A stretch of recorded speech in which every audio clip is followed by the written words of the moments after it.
এখন আমরা ভেক্টরের গুণন নিয়ে আলোচনা করব। ভেক্টরের গুণন মূলত দুই ধরনের হতে পারে।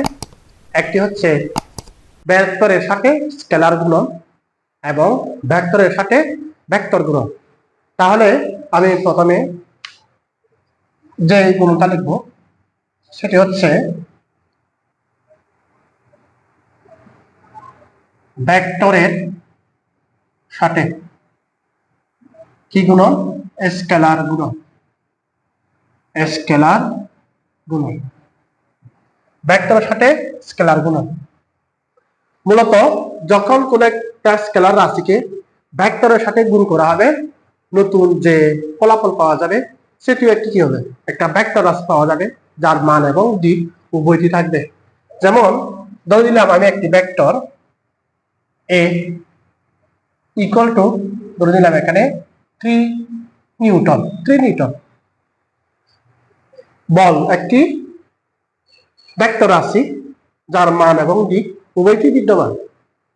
এখন এইটি এন বা এই ভেক্টরের সাথে আমি যখন 9 গুণ দিয়ে দিব, 9 না দিয়ে আমি ছোট্ট একটা সংখ্যা দিয়ে দিই, ধরে দিলাম আমি 3 গুণ দিলাম, গুণ তারপর হচ্ছে এ। এখন এর অর্থ হচ্ছে মূলত এই ভেক্টরের সাথে 3 গুণ, এর অর্থ হচ্ছে এর মানটা যদি আমি এখানে বসাই দিই 3 ইন্টু 3, তাহলে কত হয়? 3 3 কে 9, তাহলে 9 নিউটন। তার মানে যখন এই ভেক্টরের সাথে 3 মাল্টিপ্লাই করা হলো, এখানে এর কত গুণ বৃদ্ধি পেয়েছে? 3 গুণ বৃদ্ধি পেয়েছে। অর্থাৎ প্রদত্ত অবস্থায় এই যদি আমার একটি ভেক্টর হয়, এই ভেক্টর যার মান হচ্ছে 3 নিউটন, তখন এটাকে 3 দিয়ে গুণ করা, এর অর্থ হচ্ছে এখানে 3 গুণ হবে, 1, এরপর 2, এরপর 3। তাহলে এই যে নতুন যে ভেক্টর পাইছে এখানে 9 নিউটন, এর দিকও কি? এই যে 3a ইকুয়াল টু 9 নিউটন। আগেরটার দিক যেদিকে ছিল এখন বর্তমানেও গুণ করার পড়লে তার দিক একই হবে। দ্যাট মিনস কোন একটি ভেক্টরের সাথে যখন একটা স্কেলার গুণ করা হয়, তখন নতুন যে ভেক্টরটি পাওয়া যায় সেটিও কি হবে? একটি ভেক্টর রাশি হবে যার মান এবং দিক উভয়টি বিদ্যমান। তাহলে আমরা এখানে এভাবে লিখতে পারি, সেটি হচ্ছে স্কেলার। স্কেলারের সাথে যখন ভেক্টর গুণ করা হয়, তখন যে ফলাফল পাওয়া যাবে, পাবো আমরা, ওটা কি থাকবে? দিক থাকবে এবং কি থাকবে? মান থাকবে। দ্যাট মিনস এটি কি হবে? ভেক্টর রাশি। এটি একটি ভেক্টর রাশি। তাহলে যেকোনো একটি ভেক্টরকে যখন কোনো একটি স্কেলারের মান দিয়ে মাল্টিপ্লাই করা হয়, তখন নতুন যে ভেক্টরটি পাওয়া যায় সেটিও কি হবে? একটি ভেক্টর রাশি হবে যার মান এবং দিক উভয়টি বিদ্যমান। নেক্সট ওয়ান, আরেকটি গুণন, সেটা হচ্ছে ভেক্টর গুণন। এখন ভেক্টর গুণন দুই ধরনের হতে পারে। এক নাম্বার, একটা হচ্ছে ডট গুণন বলা হয়, ডট গুণন। তার অপর নাম বা স্কেলার গুণন বলা হয়, স্কেলার গুণন। আরেকটা হচ্ছে ভেক্টর গুণন, তাকে বলা হচ্ছে ক্রস গুণন। আর আরেকটি মান, সেটা হচ্ছে ক্রস গুণন। এখন ডট গুণনের ক্ষেত্রে কি হয়? যখন করে একটি ভেক্টর রাশির সাথে অন্য একটি ভেক্টর রাশি কি করা হয়? ডট গুণন করা হবে। নতুন যে রাশি পাওয়া যাবে এটার কেবল কি থাকবে? মান থাকবে, কিন্তু দিক থাকবে না। দ্যাট মিনস ডট গুণনের ক্ষেত্রে কি হয়? ভেক্টর রাশি গুণ, এখানে ডট হবে, এখানে ডট ভেক্টর রাশি। আমরা যে ফলাফলটা পাবো যে ফলাফল উঠাবো এর কি থাকবে, কেবল মান থাকবে। সেটি হচ্ছে আমাদের স্কেলার রাশি, স্কেলার রাশি যার কেবল কি থাকবে, মান থাকবে, কিন্তু কি থাকবে না, দিক থাকবে না। আর যখন আমরা ভেক্টর রাশির সাথে, ভেক্টর রাশির সাথে অন্য একটি ভেক্টর রাশি, অন্য একটি ভেক্টর রাশি গুণ করব, তখন যে ফলাফলটা আমরা পাবো সেটার কি থাকবে, মান থাকবে প্লাস দিক থাকবে, মান এবং দিক। তাহলে আমরা এভাবে সংজ্ঞায়িত করতে পারি, দুটি ভেক্টর রাশির গুণফলে যদি একটি স্কেলার রাশি পাওয়া যায়, এখানে কেবল মান বিদ্যমান, এখানে স্কেলার রাশি লিখছি আমি ব্র্যাকেটের মধ্যে, দুটি ভেক্টরের গুণনে যদি একটি স্কেলার রাশি পাওয়া যায় তখন ওই গুণনকে বলা হচ্ছে ভেক্টরের ডট গুণন, এবং ডট মানে যেখানে ডট দিয়ে প্রকাশ করা হয় তার অপর নাম হচ্ছে স্কেলার গুণন। আর দুটি ভেক্টরের গুণফলে যদি একটি ভেক্টর রাশি পাওয়া যায় যার মান এবং দিক উভয়টি থাকবে, তখন এই গুণফলকে বলা হয় ক্রস গুণফল বা ভেক্টর গুণন। তাহলে আমরা প্রথমে ডট গুণন নিয়ে আলোচনা করব। ডট গুণন,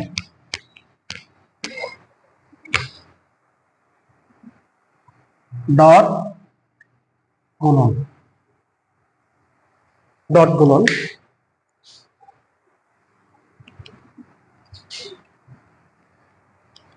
ডট গুণনের সংজ্ঞা হচ্ছে এরকম, দুটি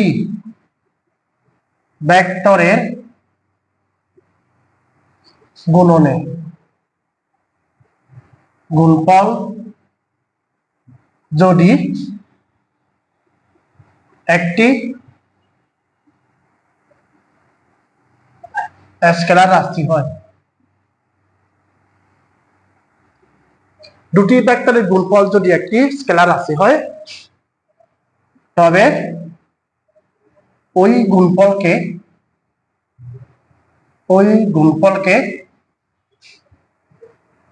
ভেক্টরের ডট গুণন বলে, ভেক্টরের ডট গুণন বলে বা স্কেলার গুণন বলে। এখন ডট গুণন এবং ক্রস গুণন কেন আলাদা, এটা বোঝার জন্য আমরা ডট গুণন সম্পর্কিত এর আগে একটা রাশি পড়েছিলাম ক্লাস 9-10-এ, সেটি হচ্ছে কাজ। কাজের সংজ্ঞা কি ছিল এখানে, কাজের সংজ্ঞা ছিল এরকম, কোন একটি বস্তুর উপর বল প্রয়োগের ফলে যদি বলের দিকে বস্তুটির সরণ বা বলের দিকে সরণের উপাংশ থাকে, তবে ওই বল এবং বলের দিকে সরণের উপাংশের গুণফলকে কি বলা হয়, কাজ বলা হয়। এখন আমরা ওইটা কিভাবে সংজ্ঞায়িত করতাম, ধরলাম এখানে একটা বস্তু, এই বস্তুর উপর F বল প্রয়োগ করার ফলে বস্তুটি যদি যেদিকে বল প্রয়োগ করা হয় ওদিকে সরণ না হয়ে এদিকে সরণ হয়, ধরলাম এটা হচ্ছে S, সরণ হয়ে গেল, সরণ। তখন যেদিকে বল প্রয়োগ করা হয় ওদিকে সরণ না হয়ে বস্তুটি যদি তার যেদিকে বল প্রয়োগ করা হয় তার দিকের সাথে যদি থিটা কোণে একটি নির্দিষ্ট অ্যাঙ্গেলে তার সরণ হয়, তখন এই বলের দিকে একটি উপাংশ পাওয়া যায়, একটি উপাংশ। আমরা বল প্রয়োগ করছি এই বরাবর, কিন্তু বস্তুটির সরণ হয়েছে এই বরাবর, তাহলে এস এর একটি উপাংশ থাকবে অনুভূমিক বরাবর, এই যে এই বরাবর, এবং এর মানটাকে যদি আমরা এক্স ধরে নিই, এক্স, তাহলে বলের দিকে যে সরণের উপাংশ এক্স, এইটাকে বলা হচ্ছে কি, ডাব্লিউ। সো এখন এই এক্স এর মানটা আমরা এখান থেকে কিভাবে বের করে নিব, এটা একটি কি ত্রিভুজ, সমকোণী ত্রিভুজ, তাহলে এই সমকোণী ত্রিভুজের ক্ষেত্রে এটা হচ্ছে আমাদের ভূমি, এটা হচ্ছে কি অতিভুজ। তাহলে ভূমি বা অতিভুজ ইকুয়াল টু কি লেখা যায়, cos θ লেখা যায়। দ্যাট মিন্স এখান থেকে লেখা যায় x equal to s cos θ। তাহলে এই x এর মানটা যদি আমরা w এর সমীকরণে সাবস্টিটিউট করে দিই, তাহলে কি পাওয়া যাবে, w equal to f s cos θ। তাহলে এই যে এখানে যে আমরা w এর মানটা পাইছি কাজের রাশিমালা, ওই কাজের রাশিমালাটা এখানে আসলে কি ছিল, এখানে ডট গুণন ছিল। তাহলে বলের দিকে সরণের উপাংশ, বলের দিকে সরণের উপাংশের যে গুণফল তাকে বলা হচ্ছে মূলত কি কাজ। সো এখানে কি ছিল, এই যে কাজ একটি কি রাশি, স্কেলার রাশি, সুতরাং এখানে যে গুণফলটা এটাকে আসলে কি ডট গুণফল। তাহলে আমরা এখান থেকে লিখতে পারি, দেখবা বইয়ের মধ্যে লেখা আছে এভাবে, দুটি ভেক্টরের গুণফলে দুটি ভেক্টরের গুণফলে মূলত কি হয়, গুণফলে যে ফলাফলটা পাওয়া যায় ওই ফলাফলটা সেই দুটি ভেক্টরের মানের গুণফল এবং তাদের মধ্যবর্তী কোণের কোসাইনের গুণফলের সমান হয়। তাহলে ওখান থেকে মূলত cos থিটা চলে আসছে। সুতরাং আমরা কি লিখতে পারি, দুটি ভেক্টরের গুণফলের ডট গুণফলের মান ওই দুটি ভেক্টরের মান এবং তাদের মধ্যবর্তী কোণের কোসাইনের গুণফলের সমান। তাহলে আমরা এখানে কি লিখতে পারি,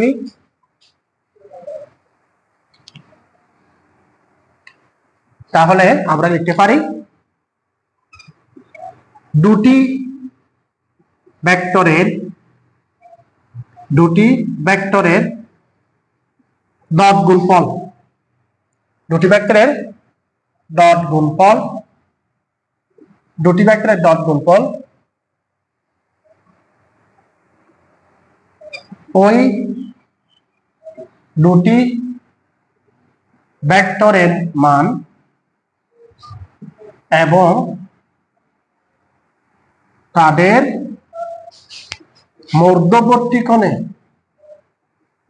মধ্যবর্তী কোণের কোসাইন এর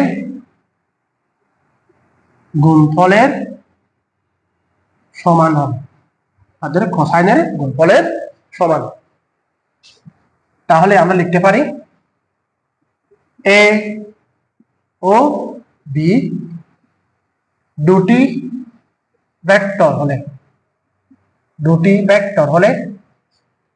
এ vector dot B vector equal to A vector এবং বি ভেক্টরের মান এবং তাদের মধ্যবর্তী কোণের cos থিটা এর গুণফলের সমান।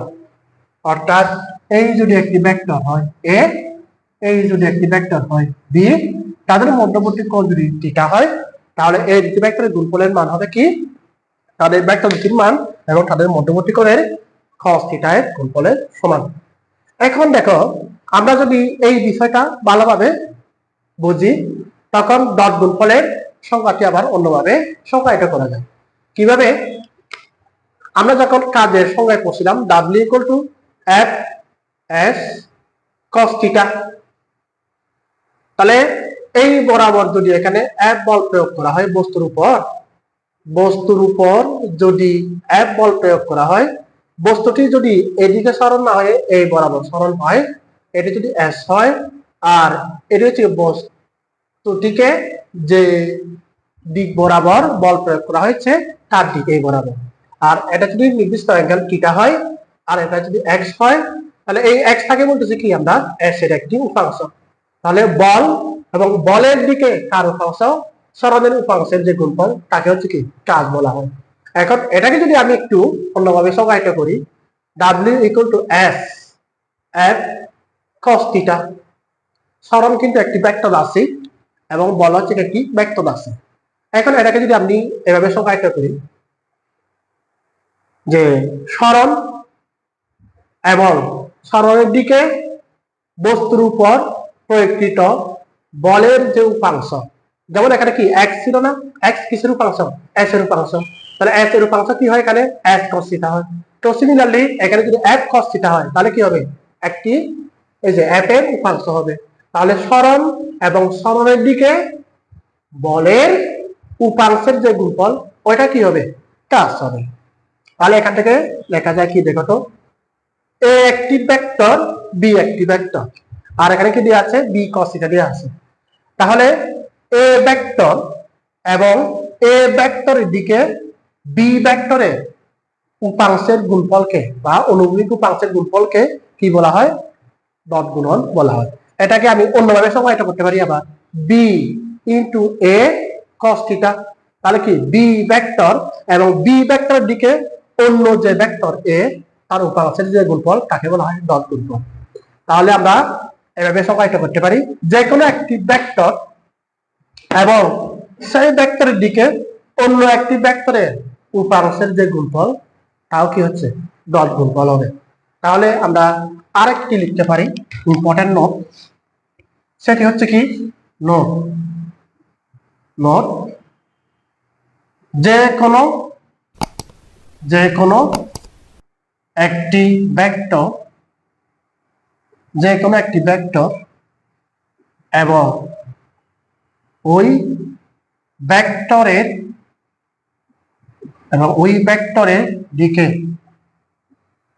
ওই ভেক্টরের দিকে অন্য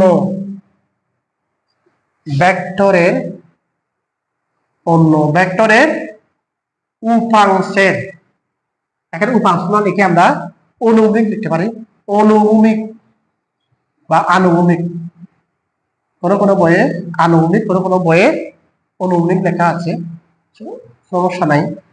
আনুভূমিক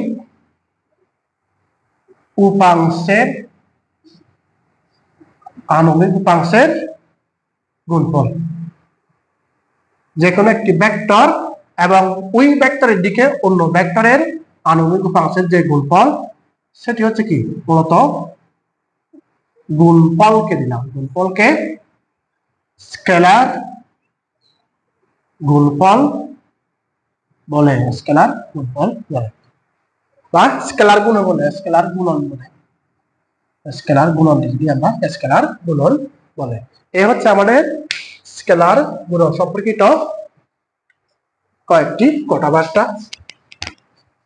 এখন আমরা দুটি ভেক্টরকে কিভাবে গুণ করব।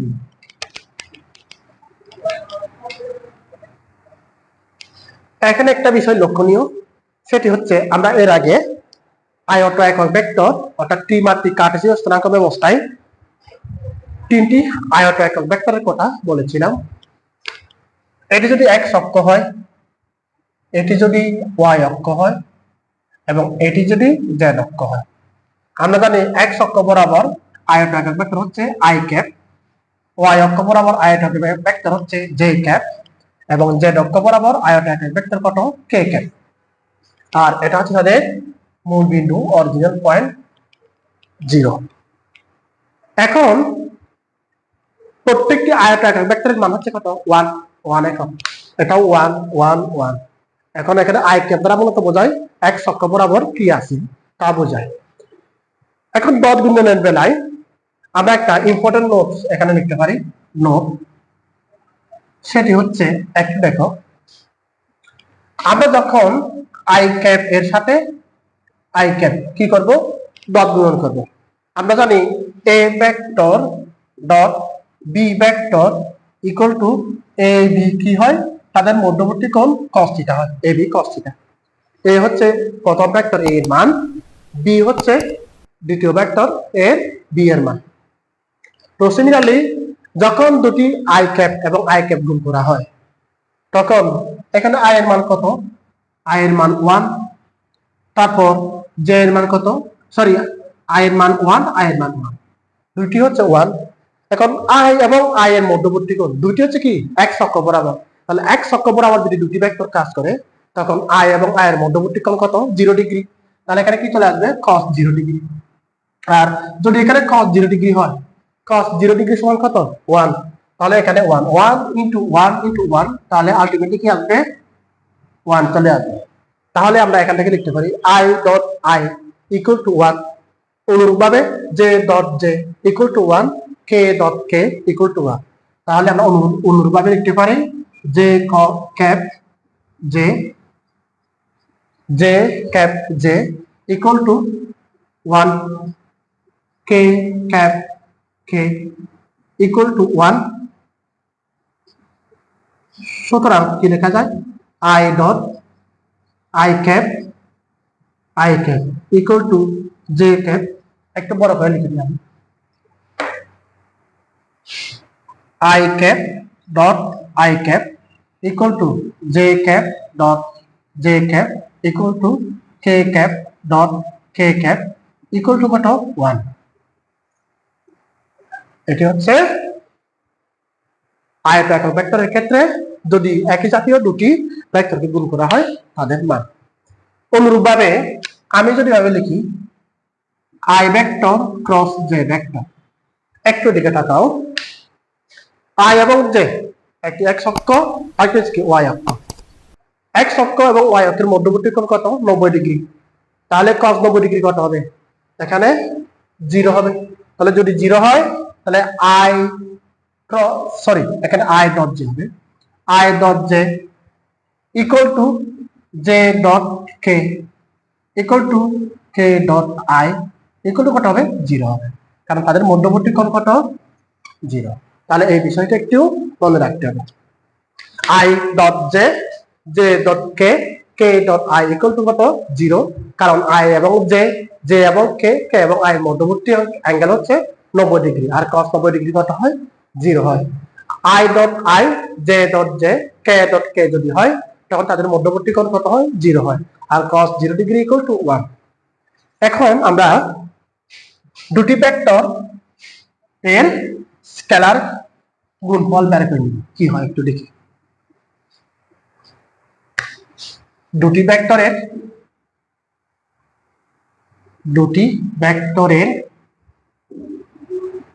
ভেক্টরের স্কেলার গুণন একটু দেখো কি হয়। এখানে দিক থাকবে না, কেবল মান থাকবে। ধরে নিলাম এই একটি vector, a vector equal to ax I cap plus ay j cap plus az k cap। এরপর অপর আরেকটি vector b equal to bx I cap plus by j cap plus bz k cap ধরে নিলাম দুটি vector. এখন আমাদের কাজ হচ্ছে এই দুটি ভেক্টরে কি করা? ডট গুণন করা। তাহলে আমরা কি লিখতে পারি? সুতরাং a vector dot b vector equal to ax I cap plus ay j cap plus az k cap dot bx I cap plus by j cap plus bz k cap দুটি আমরা কি করে নিব? গুণ করে দিব। কি গুণফল? স্কেলার গুণফল বা স্কেলার গুণন। তাহলে যদি গুণ করা হয় এর সাথে প্রত্যেকটি যে টার্ম এখানে রয়েছে সেগুলোর গুণ, এ এক্স এর সাথে বি এক্স গুণ, A X B I dot I plus A X B Y I dot J, A X B Z I dot K, তারপর plus A Y B X I dot J, তারপর A Y B Y J dot J plus A Y B Z J dot K plus এখানে দিয়ে দিই, এই পাশে দিয়ে দিই A Z D X B X I cap, তারপর হচ্ছে K cap plus A Z B Y J cap K cap, এটা জে ক্যাপ হবে, জে ক্যাপ, তারপর plus A Z B Z K cap K cap. এবার একটু দেখো, আমরা একটু আগে লিখছিলাম কি I cap dot J cap equal to J cap dot K cap equal to K cap dot I cap equal to 0 হয়, equal to 0। I dot I J dot J তারপর K dot K equal to কত? 1। তাহলে এখানে আমরা কি লিখতে পারি? কত? আই ডট আই সমান কত? 1। তাহলে এখানে কি থাকবে? এ এক্স বি এক্স থাকবে, এটা 0 হয়ে যাবে যেহেতু আই ডট জে, এটাও 0 হয়ে যাবে, জে সরি এখানে i.k এটাও 0 হয়ে যাবে, এটাও 0 হবে, i.j j এটা কিন্তু 0 হবে না, তাহলে এখানে এই মানটা পাওয়া যাবে ay by, এটা 0 হবে, এটাও 0 হবে, এটাও 0, ফাইনালি এর মান কত পাওয়া যাবে az bz। তাহলে 1 2 3 3 তিরিকে ইন টোটাল 9টি টার্ম পাচ্ছি আমরা। এই 9টি টার্ম থেকে কেবল 3টি টার্ম থাকবে, এগুলো হচ্ছে কি কি, ax bx plus ay by plus az bz। এটা কার মান? দুটি ভেক্টরের স্কেলার গুণফলের মান।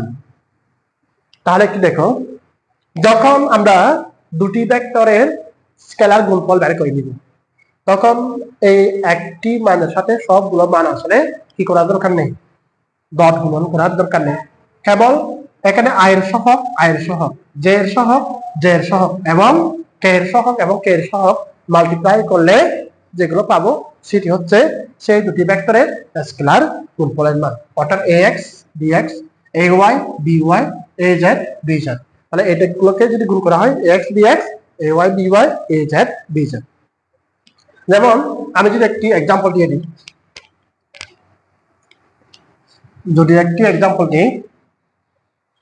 ধরে নিলাম একটি ভেক্টর যার মান হচ্ছে 2i cap plus 3j cap plus 5k cap, এটা একটি ভেক্টর। তারপর বি আরেকটি ভেক্টর, এটাকে ধরে নিলাম minus i cap plus 5j cap minus 3k cap. এখন কাজ হচ্ছে এ ভেক্টর এবং বি ভেক্টরের ডট গুণফল বের করা।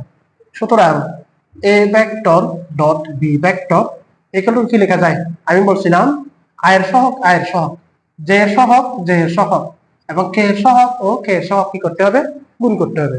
এখানে i এর সহগ কত 2, এখানে -1, 2 একে 2, তাহলে -2 minus plus plus plus 3 5 15, sorry এখানে 15 1 5 আর 3 5 15 মাইনাস এটা, তাহলে থাকবে কত, আলটিমেটলি -2 থাকবে। এটি হচ্ছে দুটি ভেক্টরের কি ডট গুণফলের মান, কার এ এবং বি দুটি ভেক্টরের ডট গুণফলের মান।